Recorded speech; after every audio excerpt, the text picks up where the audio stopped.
This is Auto User Guide, where we help you understand your vehicle better.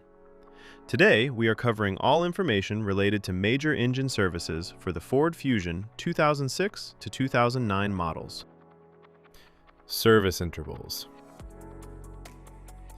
Engine oil needs to be changed every 7,500 to 10,000 miles, which comes out to around 12,000 to 16,000 kilometers. If you drive in tough conditions or put a lot of load on your engine, sticking to the lower end of that range is the better call. Engine coolant has a much longer life. The first replacement comes at around 100,000 miles. After that, it needs to be swapped out every 50,000 miles going forward. It keeps your engine temperature in check, so keeping it fresh is something you don't want to skip. Brake fluid should be replaced every 3 years, or somewhere between 30,000 and 45,000 miles, whichever one comes first. Over time, it absorbs moisture, and that slowly reduces how well your brakes respond. Engine oil. Engine oil capacity. Alright, so when it comes to engine oil capacity, the amount your car needs depends on the size of its engine. Not every engine drinks the same. If your car runs a 2.3-liter engine, the total oil capacity, including the filter, is 4.5 US quarts, which comes out to about 4.25 liters. That's your number every time you do an oil change. Now, if your car has a bigger 3.0-liter V6 engine, it's going to need a little more. The capacity there, again including the filter, goes up to 6.0 US quarts, or roughly 5.7 liters. Recommended engine oil. Now let's talk about which engine oil you should be using. The recommendation is to go with a genuine engine oil, or any good quality commercial engine oil, if it matches the right type and viscosity for the temperature in your area. That last part matters more than people realize. The oil that works well in a cold climate isn't always the best choice for somewhere hot, so always check the viscosity chart and pick accordingly. On the topic of synthetic oil, you can use it. Synthetic motor oil is perfectly fine as long as two things check out. It carries the API certification seal, and it matches the viscosity grade your engine calls for. If both boxes are ticked, you're good to go. Change engine oil and oil filter. Before anything else, change your oil and filter based on the maintenance message that shows up on your driver information display. That message is your reminder. Don't ignore it. Here's how the full process goes. Step 1. Start the engine and let it run until it reaches its normal operating temperature. Once it's warmed up, turn it off. Warm oil drains out much more easily than cold oil. Step 2. Open the hood and take off the engine oil fill cap. This helps the oil drain smoothly by allowing air in. Step 3. Get under the car and locate the undercover. Remove the Phillips head screws and slotted head screws by turning them 90 degrees counterclockwise. Then pull the undercover off. Step 4. Find the drain bolt at the bottom of the engine. Remove it along with the washer and let the old oil drain completely into a container placed underneath. Step 5. Remove the oil filter and let any remaining oil inside it drain out as well. Set it aside for proper disposal. Step 6. Before putting on a new filter, check that the old filter gasket didn't stick to the engine's contact surface. This is a small but important check. A leftover gasket can cause an oil leak. Step 7. Clean the contact surface on the engine block, wiping away any dirt or dust.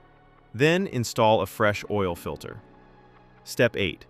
Put a new washer on the drain bolt and reinstall it back into the engine. Step 9. Pour in the recommended engine oil. Make sure you're using the right type and the correct amount for your engine size. Step 10. Put the oil fill cap back on securely and start the engine. Step 11. Let the engine run for a few minutes, then get underneath and check around the drain bolt and oil filter for any leaks. If you see drips, shut the engine off and address it before going further. Step 12. Turn the engine off and wait for about 3 minutes. This gives the oil time to settle. Then pull out the dipstick and check that the oil level is right where it should be. Now we're moving on to coolant and fluid specifications. Keeping your coolant at the right level is just as important as your engine oil. It keeps your engine from overheating and running into serious problems. Engine coolant, radiator. Before you touch anything, make sure both the engine and the radiator are completely cool. Never open the radiator cap on a hot engine. The pressure inside can cause boiling coolant to spray out and burn you. Once everything is cool, place your hand on the radiator cap and turn it just 1/8 of a turn counterclockwise. This releases any built-up pressure inside the cooling system. Give it a moment to settle. Now push the cap down and continue turning it counterclockwise to fully remove it. Look inside and check the coolant level. It should be right up to the base of the filler neck. If it's sitting lower than that, go ahead and top it up with the correct coolant. Once the level is good, place the radiator cap back on and tighten it fully. Make sure it's secure before you close the hood. Engine coolant, reserve tank. Again, before checking anything, make sure the engine and radiator have cooled down completely. Now locate the reserve tank. It's a small, translucent container usually sitting near the radiator. Look at the side of the tank and check where the coolant level sits. If it's below the minimum mark, add the specified coolant slowly until it reaches the maximum mark. Don't go above it. Once the level is good, take a moment to inspect the cooling system for any leaks. Look around the hoses, the radiator, and the reserve tank itself. If you notice any drips or wet spots, that's something that needs attention before you drive the car. Now, let's talk about replacement of brake fluid. Checking your brake fluid is straightforward. On the side of the brake fluid reserve tank, you'll notice two markings, a minimum and a maximum line. Your fluid level should always be sitting somewhere between those two marks. If the level is at or near the minimum mark, you need to top it up. Don't let it drop below that line. Low brake fluid can affect how your brakes respond, and that's not something you want to find out about while you're driving. At the same time, don't overfill it past the maximum mark either. Just keep it in between and you're in good shape. One thing worth mentioning for those driving a manual transmission model, your brake fluid reserve tank also takes care of the clutch fluid. It's the same tank serving both systems. So, as long as you're keeping the brake fluid level between the minimum and maximum marks like we just discussed, you don't need to check the clutch fluid separately. It's already covered. Tire rotation schedule. Tire rotation is one of those maintenance steps that people often overlook, but it makes a real difference in how long your tires last. Generally, you should be rotating your tires every 5,000 to 10,000 kilometers. If your vehicle manufacturer recommends a different interval, go with that instead. Tires without rotation marks. The diagram on screen shows the rotation pattern for tires without rotation marks.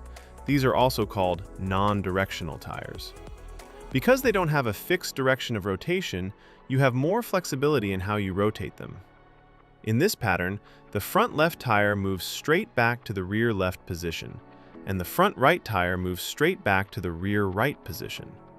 Then, at the next rotation interval, the rear tires cross over, the rear left moves to the front right, and the rear right moves to the front left. This cross-rotation method spreads the wear more evenly across all four tires, which helps them last longer overall. Tires with rotation marks. The diagram on screen now shows the pattern for tires with rotation marks, commonly known as directional tires. You'll notice an arrow on the sidewall of these tires, and that arrow tells you which direction the tire is meant to spin. It only works one way. Because of that, you can't cross these tires from one side of the vehicle to the other. The rotation here is simpler. Tires just swap between front and rear on the same side. The front left goes to the rear left comes up to the front left, and the exact same thing happens on the right side. It's a straightforward swap, just without the crossing over that you do with non-directional tires. Now let's talk about the fuel tank capacity. Your fuel tank holds a total of 17.5 US gallons, which is equal to 66 liters. Thanks for watching this video. I really hope it helped you understand things a little better. If you found it useful, give it a like. And if you haven't subscribed yet, hit that subscribe button so you don't miss the next one. Drop your thoughts or questions in the comments below. I'd love to hear from you. It genuinely means a lot.